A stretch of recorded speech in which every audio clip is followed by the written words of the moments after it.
You know, people often say, imagine the audience naked. But I think that's just a myth.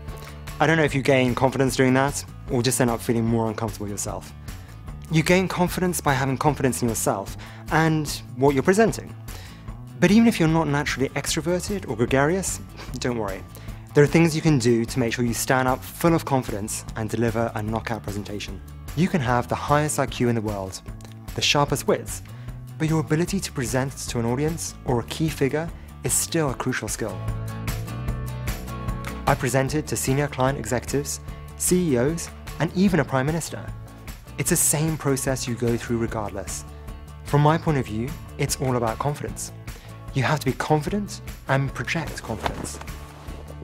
Be relaxed, but most of all, be comfortable with the material you're presenting.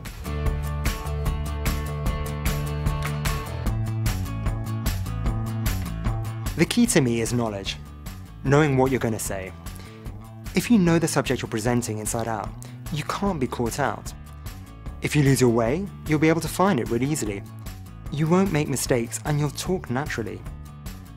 That only really happens if you really truly know your subject. So, lesson 1 is SWOT up.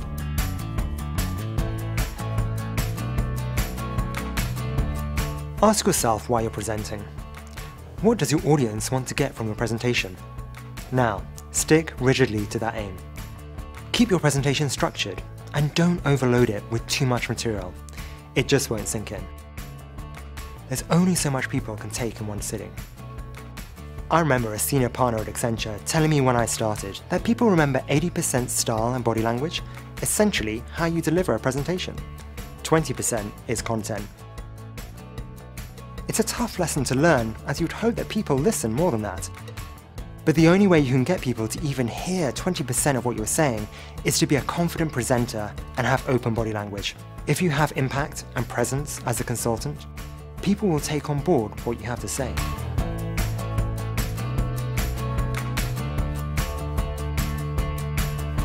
Think of your presentation as a story. When you watch a film, you look forward to seeing the performance, the character, the plot, and key messages. You don't necessarily remember the film's whole script, but you either enjoy it and remember it for the best parts, or you don't. Those few facts, you're going to need to repeat them. Tell your audience what you're about to say, otherwise known as an introduction. Tell them the main bit of the presentation, and then remind them what you just told them, a concise conclusion. Use structure to help explain the layout of what you're going to say. Signposting your presentation like this helps to guide your audience through it.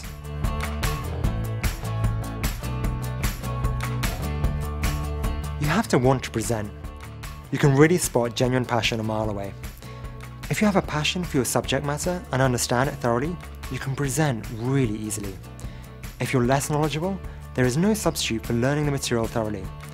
It comes back to a deep understanding of what you're presenting. Practice, practice, practice. I used to practice on my peers, friends, and colleagues. It was a real help in the early days. It's important to recreate the big day. Standing in front of a mirror isn't going to make you tense or put the pressure on. Make it a realistic scenario, book a room and invite some people who you know will comment on your presentation and challenge you. If you get that right, you'll get it right during the real thing. Some people find they need something to do with their hands. They tend to write note cards, and that's fine, but if you know your material, you should be able to glance at a slide and know what you need to say. As for nervous hands, try holding a pen or holding the podium if you have one. I tend to use hand gestures while talking. Being animated helps people sit up and take notice of what you're saying. Prepare for a presentation like you would for an exam or a big sporting event. The hard work all gets done in advance during the practice. On the day, it should just run smoothly. If you're looking for a role model, watch Obama, Cameron, or Oprah Winfrey. Look how relaxed they are. They're all great presenters, and, politics aside, you get the impression that they could present on any subject matter and hold your attention. And here's something else to look for. Some of the best, most senior presenters speak far more slowly than less experienced presenters. They're even happy with moments of silence. Pauses can be really powerful. If you say something important, wait for what feels like an uncomfortable second, and then let it sink in. finally, remember your audience wants to listen to you. They don't know whether you're nervous or not, and that's true for all clients. At the end of the day, we're all human. Learn, prepare, relax, and enjoy it.